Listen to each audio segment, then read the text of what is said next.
চলে গেল আপে, এরপরে এসে বললেন ভাই এটা কাজ করলো না কেন। জিনিসটা ভাই 52 আর 53 নম্বর ক্যান্ডেল দেখে 54 দেখে 55 মারা যাবে না? এখানে ফার্স্টে কি কি হয়েছে আমি রিড করি। আপনারা কি লজিক দেখতেছেন নাকি স্ট্র্যাটেজি বানাইতেছেন? 52 পর 53, 4টার পর 3টা, এগুলা গণবেন না ভাই, তো কইলই আচ্ছা একটা চোখের আইডিয়া রাখবেন। এটা শোনেন, ট্রেডিং হচ্ছে চোখের আইডিয়ার উপরে। আপনার ক্যান্ডেল একটু বড় ছোট হইলেই আপনার বলেন যে এটা উইক এটা স্ট্রং, মানে ক্যান্ডেল হালকা একটু এরকম হয়েছে, আমি সে হালকা 19-20 হোক সমস্যা নেই, তাও এটা স্ট্রং হিসেবে আমি বিবেচনা করবো। জি ভাই। ওকে, আমাদের সেলিং সাইড স্ট্রং আছে, বাইং সাইড আমাদের স্ট্রং আছে। তো বাইং সাইডের ভিতরে সেলিং এর কি ইনফ্লুয়েন্স পাইতেছি, এর মানে হচ্ছে যে সরি, এটি সেলিং সাইড স্ট্রং আছে, বাইংটা স্ট্রং আছে, এর মানে কি দুই পার্টি আমাদের স্ট্রং আছে। তো এর মানে কি মার্কেট রেঞ্জিং করতে পারে। আমরা আরেকটা ক্যান্ডেল দেখলাম, হ্যাঁ সেলিং স্ট্রং ঢুকছে। এরপর আমি একটা ট্রেডটা প্লেস করলাম, ওকে সেলিং সাইডে। এখন আমরা এই জায়গায় ট্রেড সেলিং সাইডে আমি ট্রেডটা প্লেস করব। এখান থেকে যদি মার্কেট ওপেন হয় আমি সেলিং সাইড করব। কেন ওপেন করব? স্বাভাবিক যে এখান থেকে আমাদের সাপোর্ট লেভেল মার্কেট আপে যাবে, এখানে মার্কেট আসবে ডাউন সাইডে। ওকে ফাইন, এখন দেখছি আমাদের বাইং প্রেসার কালেক্ট হইতেছে, বাইং প্রেসার কালেক্ট হইতেছে, বাইং প্রেসার কালেক্ট মার্কেট সরাসরি উপরে চলে গেছে।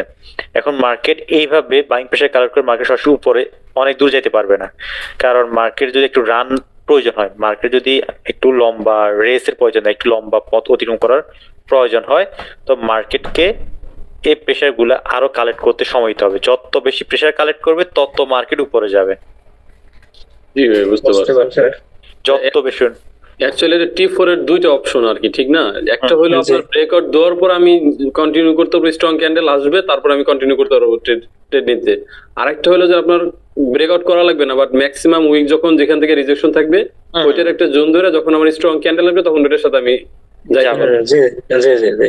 T4 এর দুইটা অপশন আর কি, বুঝতে পারছি। তো নর্মাল যদি চিন্তা করি, ওই যে ভাই বলো না কয়টা ক্যান্ডেল দেখে আমি চিন্তা করবো ভাই এটা এমন হইতেছে। নর্মালি এটা চিন্তা করেন যে আমাদের একটা রাবার আপনি যত বেশি টানবেন তত আপনাকে তত ব্যথা দিবে। আপনি একটা রাবারকে টেনে অনেক লম্বা করছেন, এর মানে কি মার্কেটে অনেক প্রেসার কালেক্ট হইতেছে, জেনারেট হইতেছে মার্কেটে। এর মানে কি মার্কেট অনেক ডাউনফল হবে যখন বেশি প্রেসার থাকে। আর যখন মার্কেটে কম থাকে তখন মার্কেট বেশি দূর যাবে না, মার্কেট আবার ঘুরে যাবে। এটা নিয়ে প্র্যাকটিস করেন, দেখেন। সেলিং সাইডে প্রেসার থাকলে আমরা সেলের সাথে যাব, যদি আমাদের ওই সেটআপ গুলো দেয়, স্ট্রং ক্যান্ডেল দেয়। আর প্রেসার থাকলে এটা আমি কই দেখে আসছেন রিজেকশন, মানে পাওয়ার জেনারেট করলে আর ভাই পাওয়ার জেনারেট আবার একটু বুঝাই দেন। শুনুন, মাথার ভিতরে আপনারা মানে সবগুলো এরকম প্যাচে রাখতেছেন কেন? মাথার ভিতরে সবগুলো প্যাচাই না, জিনিসগুলো চোখে দেখতেছি আমি এটা হইতেছে, চোখে দেখতেছি আমি এটা হইতেছে, এর মানে কি জিনিসটা হবে, ফিউচারে হবে। তার জন্য আপনাকে যেটা হইতেছে, ধরেন যে আমাদের প্রেসার গুলো যে কালেক্ট হইতেছে ওইটার বিপরীতে আমাদের একটা হিট দরকার। হিট আসলে T4 এ যাবে, তখন মার্কেট আপে যাবে।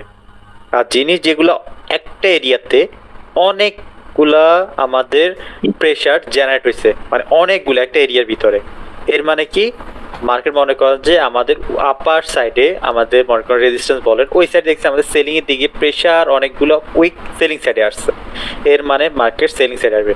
অনেক এরিয়াতে যদি অনেকগুলো উইক থাকে, এর মানে ওই জায়গায় আমাদের হিট করার দরকার নাই। ওই জায়গায় ওই পার্টির যে পার্টি প্রেসার কালেক্ট মানে জেনারেট করতেছে, ওই পার্টি যদি স্ট্রং ঢুকে ওই পার্টির সাথে আমি চলে যাব। তো সেক্ষেত্রে ছোট ক্যান্ডেল দেখবেন, এই ক্ষেত্রে ছোট ক্যান্ডেল দেখবেন, আমি আবার বলছি এই ক্ষেত্রে ছোট ক্যান্ডেল দেখবেন। ছোট ক্যান্ডেল হইলে স্ট্রং ঢুকলে তারপর মারবো আমি। ঠিক আছে, বুঝতে পারছি ভাই। মাঝে মধ্যে তো ভাঙে চুরা দেয়, তারপরে যদি আপনার আউলায় পেলেন সব, তাহলে তো হইতো না।